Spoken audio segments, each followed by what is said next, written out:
সত্যজিৎ বৰা ইতিমধ্যে কংগ্ৰেছৰ বিৰুদ্ধে এটাৰ পাছত আন এটা বিস্ফোৰক অভিযোগ উত্থাপন কৰি ৰাজ্যজুৰি বিশেষভাৱে চৰ্চা লাভ কৰিছে অখিল গগৈয়ে ধাৰাবাহিকভাৱে এবাৰ কংগ্ৰেছক কটাক্ষ কৰি গৈছে অখিল গগৈয়ে পিছে অখিলক প্ৰত্যুত্তৰ দিয়ে কোনে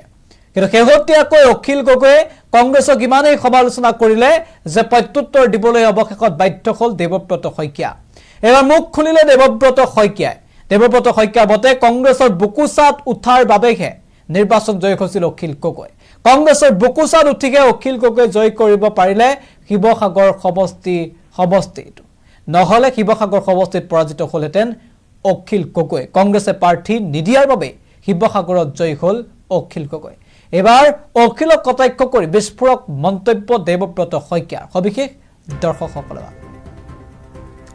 আমি জনাইছো গুৰুত্বপূৰ্ণ খবৰ এই মুহূৰ্তত কংগ্ৰেছৰ বুকুচাত উঠি অখিল গগৈ শিৱসাগৰত জয়লাভ কৰিছে অখিল গগৈৰ বিৰুদ্ধে এবাৰ গৰজি উঠিল দেৱব্ৰত শইকীয়া কংগ্ৰেছৰ বুকুচাত উঠিহে শিৱসাগৰ দখল কৰিলে অখিল গগৈ নিৰ্বাচনৰ আগতে এনে কথা ক'বলৈ অখিল গগৈয়ে সাহস কৰা নাছিল নিৰ্বাচন শেষ হ'ল আৰু এই মন্তব্য দিবলৈ আৰম্ভ কৰিলে অখিলে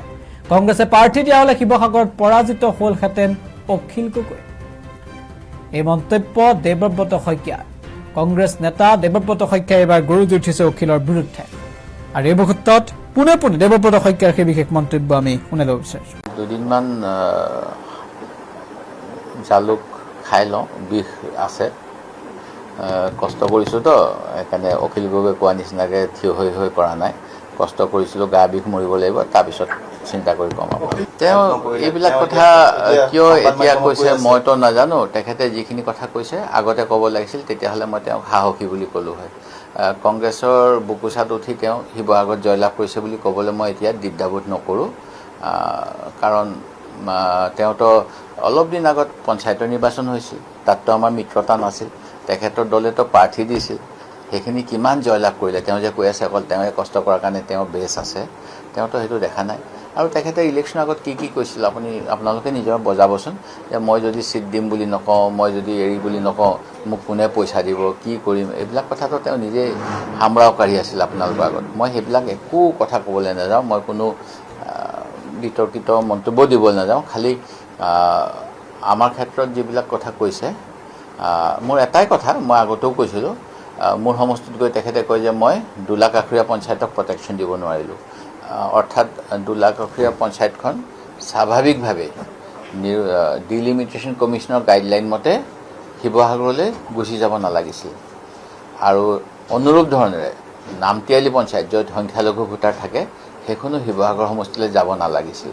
সেইখিনি যোৱা ডিলিমিটেশ্যনৰ সময়ত কিয় গ'ল সেই প্ৰশ্নটোৰ মোৰ বাবে এতিয়াও সাঁথৰ গতিকে সাঁথৰবিলাক লাহে লাহে ভাঙিব নিশ্চয় দুদিনমান জালুক খাই লওঁ বিষ আছে কষ্ট কৰিছোঁ তো সেইকাৰণে অখিল গগৈ কোৱা নিচিনাকৈ থিয় হৈ পৰা নাই কষ্ট কৰিছিলোঁ গা বিষ মৰিব লাগিব তাৰপিছত চিন্তা কৰি কমাব তেওঁ এইবিলাক কথা কিয় এতিয়া কৈছে মইতো নাজানো তেখেতে যিখিনি কথা কৈছে আগতে ক'ব লাগিছিল তেতিয়াহ'লে মই তেওঁক সাহসী বুলি ক'লোঁ হয় কংগ্ৰেছৰ বুকুচাত উঠি তেওঁ শিৱসাগৰত জয়লাভ কৰিছে বুলি ক'বলৈ মই এতিয়া দ্বিধাবোধ নকৰোঁ কাৰণ তেওঁতো অলপ দিন আগত পঞ্চায়তৰ নিৰ্বাচন হৈছিল তাততো আমাৰ মিত্ৰতা নাছিল তেখেতৰ দলেতো প্ৰাৰ্থী দিছিল সেইখিনি কিমান জয়লাভ কৰিলে তেওঁ যে কৈ আছে অকল তেওঁৱে কষ্ট কৰাৰ কাৰণে তেওঁ বেছ আছে তেওঁতো সেইটো দেখা নাই আৰু তেখেতে ইলেকশ্যনৰ আগত কি কৈছিল আপোনালোকে নিজৰ বজাবচোন যে মই যদি ছিট দিম বুলি নকওঁ মই যদি এৰি বুলি নকওঁ মোক কোনে পইচা দিব কি কৰিম এইবিলাক কথাটো তেওঁ নিজেই সামৰাও কাঢ়ি আছিল আপোনালোকৰ আগত মই সেইবিলাক একো কথা ক'বলৈ নাযাওঁ মই কোনো বিতৰ্কিত মন্তব্য দিবলৈ নাযাওঁ খালি আমাৰ ক্ষেত্ৰত যিবিলাক কথা কৈছে মোৰ এটাই কথা মই আগতেও কৈছিলোঁ মোৰ সমষ্টিত গৈ তেখেতে কয় যে মই 2 লাখ আখৰীয়া পঞ্চায়তক প্ৰটেকশ্যন দিব নোৱাৰিলোঁ অৰ্থাৎ 2 লাখ আখৰীয়া পঞ্চায়তখন স্বাভাৱিকভাৱে ডিলিমিটেশ্যন কমিশ্যনৰ গাইডলাইন মতে শিৱসাগৰলৈ গুচি যাব নালাগিছিল আৰু অনুৰূপ ধৰণেৰে নামতিয়ালি পঞ্চায়ত য'ত সংখ্যালঘু ভোটাৰ থাকে সেইখনো শিৱসাগৰ সমষ্টিলৈ যাব নালাগিছিল সেইখিনি যোৱা ডিলিমিটেশ্যনৰ সময়ত কিয় গ'ল সেই প্ৰশ্নটোৰ মোৰ বাবে এতিয়াও সাঁথৰ গতিকে সাঁথৰবিলাক লাহে লাহে ভাঙিব নিশ্চয় দুদিনমান জালুক খাই লওঁ বিষ আছে কষ্ট কৰিছোঁ তো সেইকাৰণে অখিল গগৈ কোৱা নিচিনাকৈ থিয় হৈ পৰা নাই কষ্ট কৰিছিলোঁ, গা বিষ মৰিব লাগিব, তাৰপিছত চিন্তা কৰি কম আপোনাক। তেওঁ এইবিলাক কথা কিয় এতিয়া কৈছে মইতো নাজানো। তেখেতে যিখিনি কথা কৈছে আগতে ক'ব লাগিছিল, তেতিয়াহ'লে মই তেওঁক সাহসী বুলি ক'লোঁ হয়। কংগ্ৰেছৰ বুকুচাত উঠি তেওঁ শিৱসাগৰত জয়লাভ কৰিছে বুলি ক'বলৈ মই এতিয়া দ্বিধাবোধ নকৰোঁ। কাৰণ তেওঁতো অলপ দিন আগত পঞ্চায়তৰ নিৰ্বাচন হৈছিল, তাততো আমাৰ মিত্ৰতা নাছিল। তেখেতৰ দলেতো প্ৰাৰ্থী দিছিল, সেইখিনি কিমান জয়লাভ কৰিলে। তেওঁ যে কৈ আছে অকল তেওঁৱে কষ্ট কৰাৰ কাৰণে তেওঁৰ বেছ আছে, তেওঁতো সেইটো দেখা নাই। আৰু তেখেতে ইলেকশ্যনৰ আগত কি কৈছিল আপোনালোকে নিজৰ বজাবচোন, যে মই যদি ছিট দিম বুলি নকওঁ, মই যদি এৰি বুলি নকওঁ, মোক কোনে পইচা দিব, কি কৰিম, এইবিলাক কথাটো তেওঁ নিজেই সামৰাও কাঢ়ি আছিল আপোনালোকৰ আগত। মই সেইবিলাক একো কথা ক'বলৈ নাযাওঁ, মই কোনো বিতৰ্কিত মন্তব্য দিবলৈ নাযাওঁ। খালি আমাৰ ক্ষেত্ৰত যিবিলাক কথা কৈছে, মোৰ এটাই কথা মই আগতেও কৈছিলোঁ, মোৰ সমষ্টিত গৈ তেখেতে কয় যে মই 2 লাখ আখৰীয়া পঞ্চায়তক প্ৰটেকশ্যন দিব নোৱাৰিলোঁ। অৰ্থাৎ 2 লাখ আখৰীয়া পঞ্চায়তখন স্বাভাৱিকভাৱে ডিলিমিটেশ্যন কমিশ্যনৰ গাইডলাইন মতে শিৱসাগৰলৈ গুচি যাব নালাগিছিল।